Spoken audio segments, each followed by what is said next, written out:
Namaste. Today, let us listen to the story of Andal.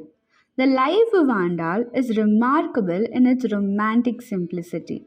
A devout Brahmin named Vishnu lived in Srivilliputhur, a town near Madurai. His daily duties included procuring flowers for the worship of the Lord at the local temple. One morning, as he went about his business, he discovered a baby girl lying under a tulasi plant in his flower garden. Having no family of his own, Vishnu felt it was God's grace that gave him this child and named her Kothai, or gift of Mother Earth. Filled with joy, he took her home and raised her as his own. Kothai grew up in an atmosphere of love and devotion. Vishnu doted on her in every respect, singing songs to her about his beloved Krishna, teaching her all the stories and philosophy he knew, and sharing with her his love of Tamil poetry.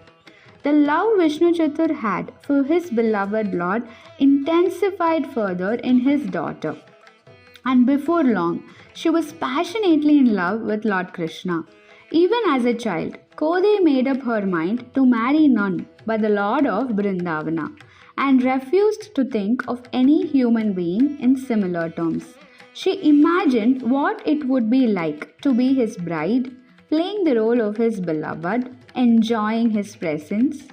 Unknown to her father, she adorned herself daily with a flower garland he prepared for the Lord at the temple. After admiring her reflection and thinking of herself as his ideal bride, she would put the garland back for her father to take it to the temple and offer it to the Lord. One day, Vishnu noticed a strand of Kothai's hair on one of the garlands. Shocked and saddened by this desecration of what was meant only for the Lord, he scolded Kothai for her misuse of the garland and discarded it.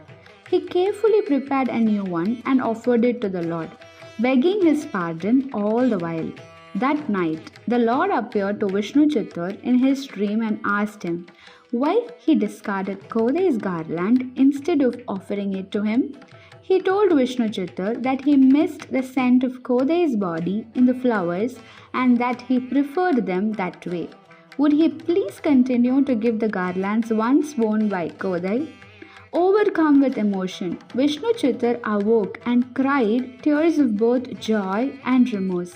It dawned on him that his daughter was someone whose love of God was so intense and pure that even he had not comprehended its extent.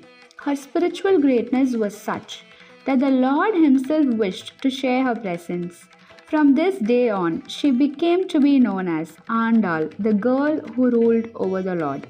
Andal blossomed into a beautiful young woman as she came of marriageable age. When asked to marry, however, she stubbornly refused, saying that she would only agree to marry Sri Ranganatha, the Lord, at the great temple town of Srirangam. Vishnu despaired, wondering what was to become of his daughter. One night, Lord Ranganatha appeared in his dream and asked that Andal be sent to him in all her wedding finery. Simultaneously, the Lord appeared before the priests at Srirangam and asked them to prepare for the coming of Andal. Vishnu once again was filled with both joy and sadness. Joy that his beloved daughter would attain her goal, but sadness in losing her at the same time. He made all the wedding preparations and arranged for Andal's journey in a palanquin to Srirangam. Andal waited with excited anticipation as the wedding party approached Lord Ranganatha's shrine. As they entered the temple, she jumped out of the palanquin, unable to restrain herself any longer. Running into the temple sanctum, she embraced Lord Ranganatha and disappeared in a blaze of glory, having joined her Lord. She was only 15 at that time. Andal is now one of the best loved poet saints of the Tamil. Pious tradition reckons her to be the veritable descent of Bhumi Devi in bodily form to show humanity the way to his lotus feet. She is present in all Vaishnava temples in India and elsewhere next to her Lord, as she had always desired. Stay tuned for more mythological tales.